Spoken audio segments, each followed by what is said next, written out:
નમસ્કાર વિદ્યાર્થી મિત્રો, નોબલ્સ ગુરુ ગ્રુપ અને વાસુદેવ વિદ્યાલયની યુટ્યુબ ચેનલમાં આપ સૌનું હાર્દિક સ્વાગત છે. વિદ્યાર્થી મિત્રો, ધોરણ 6 વિષય ગુજરાતી, લેક્ચર નંબર 5, પાઠ 11, જેનું નામ છે એક જાદુઈ પત્રની વાર્તા. વિદ્યાર્થી મિત્રો, આ પાઠની શરૂઆત આપણે ગયા લેક્ચરોથી કરેલી હતી. હવે આ પાઠમાં આગળ શું આવે છે હું તમને સમજાવીશ. એક સુવિખ્યાત કંપનીમાં કેટલાક ક્લાર્ક લેવાના હતા. મેં અરજી કરી હતી. 15 દિવસ પછી મારો ઇન્ટરવ્યૂ હતો. મતલબ કે નિરંજનનો મિત્ર જે લેખક જે છે એમનો ઇન્ટરવ્યૂ કંપનીમાં હતો 15 દિવસ પછી. મને આ જાદુઈ પત્ર લઈને કંપનીના મેનેજરને મળવાનો તુક્કો સૂચ્યો એટલે કે વિચાર આવ્યો. જ્યાં દેવદૂતો પગ મૂકતા ડરે છે, ત્યાં મૂર્ખાઓ દોડી જાય છે. આ એક કહેવત છે. એ યુક્તિ મેં ઘણીવાર સાચી ઠેરાવી છે. મતલબ કે જ્યાં કંઈ પણ કામ કરવાનું હોય એવી જગ્યાએ અમુક લોકો મૂર્ખા જઈ શકે છે. તો આ યુક્તિ ઉપરથી કહેવામાં આવે છે. મેં નિરંજનને વાત કરીને પેલો પત્ર આપવા કહ્યું. નિરંજને કહ્યું, પત્ર આપવામાં તો કંઈ વાંધો નથી, પણ એનો ઉપયોગ કરતા નહીં આવડે તો નોકરી તો બાજુ પર રહેશે ને ક્યાંય ભરાઈ જશે. એટલે જો તને આનો ઉપયોગ કરતા નહીં આવડે તો નોકરી તો મળશે નહીં, પણ મુસીબતમાં મુકાઈ જશું. પણ મને હવે આત્મવિશ્વાસ આવી ગયો હતો. મેં કહ્યું, નિરંજનના મિત્ર જે છે લેખક એમ કે છે કે ભાઈ તારી સાથે રહીને મને આત્મવિશ્વાસ આવી ગયો છે કે તારી સાથે રહીને મેં એ આવડત કેળવી લીધી છે કે ભાઈ આ પત્રનો ઉપયોગ કઈ રીતે કરો. ગુરુએ શિષ્ય પર ભરોસો રાખવો જોઈએ. લેખક નિરંજનને કહે છે કે તારે મારા ઉપર ભરોસો રાખવો જોઈએ. નિરંજને પત્ર આપ્યો. પત્ર લઈને હું કંપનીની હેડ ઓફિસે પહોંચી ગયો. મતલબ કે લેખક છે એ હેડ ઓફિસે પહોંચી જાય છે. મેનેજર ના પીએ ને મેં ચિઠ્ઠી મોકલાવી. મતલબ કે એના જે સેક્રેટરી હતા એને એ ચિઠ્ઠી મોકલાવે છે કે લાયન્સ ક્લબના ડિસ્ટ્રિક્ટ ગવર્નરનો પત્ર લઈને હું મેનેજર સાહેબને મળવા આવેલો છું. લાયન્સ ક્લબના જે ડિસ્ટ્રિક્ટ ગવર્નર હતા એ નિરંજનના કાકા હતા. એમનો પત્ર લઈ અને સાહેબને મળવા આવેલા છે એવું કહે છે. થોડી વારમાં તેડું આવ્યું. થોડીક વાર પછી એમને ઓફિસમાં બોલાવવામાં આવ્યા. મેનેજરના પીએની ઓફિસમાં મને લઈ જવામાં આવ્યો. મારી ગભરામણ વધતી ગઈ.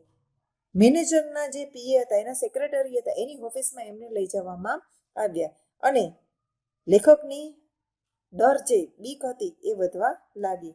મારાથી કંઈ ગલ્લા તલા થઈ જાય તે પહેલા મેં મારું અમોધ શસ્ત્ર વાપરી નાખ્યું. મતલબ કે લેખકથી ક્યાંય કંઈ પણ જરાક ગલતી થઈ જાય કે કંઈ પણ મુસીબત આવે તે પહેલા અમોધ શસ્ત્ર મતલબ કે જે હેડ સાહેબનો પત્ર હતો એ એમને કાઢ્યો. એકદમ પેલો પત્ર મેં પીએના હાથમાં મૂકી દીધો. પત્ર જોઈને એ ચમક્યા. પેલો પત્ર છે તરત જ લેખકે પીએના હાથમાં મૂકી દીધો અને એ પત્ર જોઈ અને પીએ છે એ આશ્ચર્યચકિત થઈ ગયા. તેણે કહ્યું, આ તો વેદ સાહેબનો પત્ર છે. ત્યારે એને કહે છે કે આ તો વેદ સાહેબનો પત્ર છે. ત્યારે લેખક કહે છે, હા. તમે એમને ક્યારથી ઓળખો છો? પીએ એમને પૂછે છે. ત્યારે કહે છે, મારા કાકા છે. મીન્સ કે મારા મિત્રના કાકા છે. મારા કાકા છે એટલે કે ભાઈ મારા કાકા નહીં પણ મારા મિત્રના એ કાકા છે. પત્રમાં શું લખ્યું છે? પેલો સનાતન પ્રશ્ન તેના મુખમાંથી સરી પડ્યો. આ પત્ર જોઈ અને દરેકના મનમાં એવો વિચાર આવે છે અને તરત કહે છે કે ભાઈ આ પત્રમાં શું લખેલું છે? મેં પત્ર ઉકેલ્યો નથી. ત્યારે લેખક કહે છે કે ભાઈ મેં પત્ર ઉકેલવાનો પ્રયત્ન કરેલો નથી. ત્યારે પીએ એને પૂછે છે, ઉખેડ્યો હોત તો? અહીં તે જરા હસ્યા ને ઊભા થઈને અંદરની કેબિનમાં ગયા. હું ખરેખર ગભરાઈ ગયો. કુરુક્ષેત્રના મેદાનમાં મૂંઝાઈ ગયેલા અર્જુન જેવી મારી સ્થિતિ હતી. કુરુક્ષેત્રમાં જ્યારે અર્જુન મૂંઝાયા હતા એવી સ્થિતિ લેખકની અત્યારે હતી. પણ મારો કૃષ્ણ નિરંજન ત્યાં હાજર નહોતો. લેખક કહે છે કે મારો કૃષ્ણ નિરંજન જે છે એ ત્યાં હતો નહીં. થોડી વારે પીએ મને બહાર આવ્યા ને કહ્યું, અંદર જાઓ, સાહેબ બોલાવે છે. થોડી વાર પછી પીએ છે એ બહાર આવે છે ઓફિસની અને કહે છે કે અંદર જાઓ, તમને સાહેબ બોલાવે છે. હવે તો હું ધ્રુજવા લાગ્યો અને લેખક પોતે ગભરાવા લાગ્યા. ઘડીભર તો મને થયું કે અહીંથી નાસી છૂટું. ત્યારે થોડીક વાર પછી તો લેખકને થાય છે કે હવે હું અહીંયાથી જતો રહું, પણ એમ કરવામાં હિંમત ચાલી નહીં.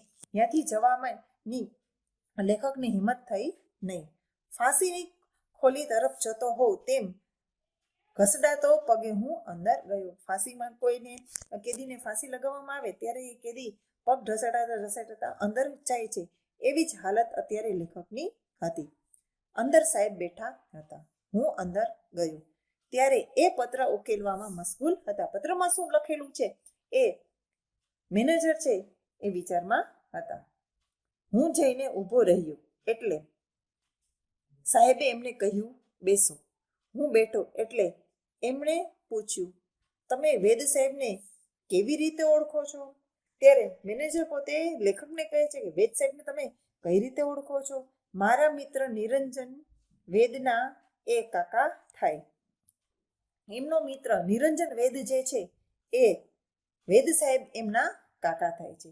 મને લાગ્યું કે પત્રની અસર થઈ રહી છે. ત્યારે લેખકને લાગે છે ખરેખર પત્રની અસર હવે થઈ રહી છે. એમ નિરંજન તમારો મિત્ર છે? ત્યારે સાહેબ એમને પૂછે છે કે સારું, નિરંજન છે એ તમારો મિત્ર છે? સારું, આ પત્ર તો મારો જ છે, મારા જ અક્ષર છે. સ્વગત બોલતા હોય એમ એને લાગ્યું. ત્યારે મેનેજર પોતે પત્ર જોઈને કહે છે કે ભાઈ આ પત્ર તો મારો જ છે, એમાં અક્ષર લખાયેલા છે એ પણ મારા જ છે. પોતાના મનમાં એ બોલતા હોય એવું લાગે છે. પણ શું લખ્યું છે તેનો અત્યારે ખ્યાલ નથી આવતો. પત્રમાં શું લખવામાં આવેલું છે એ એમને અત્યારે ખબર નથી. તમે કહો છો કે આ પત્ર મારા પર લખાયો છે પણ એનો મેળ બેસતો નથી. ત્યારે મેનેજર લેખકને કહે છે કે આ પત્ર મારા પર લખાયેલો છે પણ કાંઈ ખ્યાલ આવતો નથી, એને કંઈ મેળ બેસતો નથી. મેં મારી જ ઉપર કદી પત્ર લખ્યો હોય એવું મને યાદ આવતું નથી.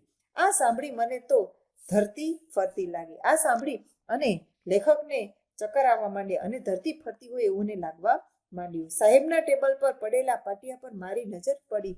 લખ્યું હતું MG વેદ. એનું ટેબલ હતું, એમાં નેમ પ્લેટ કે એક લાકડાની પટ્ટી હોય એમાં નામ લખેલું હોય તે જોઈ અને એમાં લખેલું હતું કે MG વેદ, મતલબ કે એ વેદ સાહેબ ખુદ પોતે જ હતા. મારું નસીબ મને ખુદ વેદ સાહેબ પાસે જ ખેંચી લાવ્યું હતું. લેખક કહે છે કે ભાઈ મારું નસીબ છે મને વેદ સાહેબ પાસે જ લઈ આવેલું હતું. મેં નિરંજનને વાત કરી હોત તો આ ગોટાળો ન થાય. લેખક ત્યારે વિચારે છે કે આ વાત મેં નિરંજનને કરી હોત તો આવી મુસીબત આવત નહીં.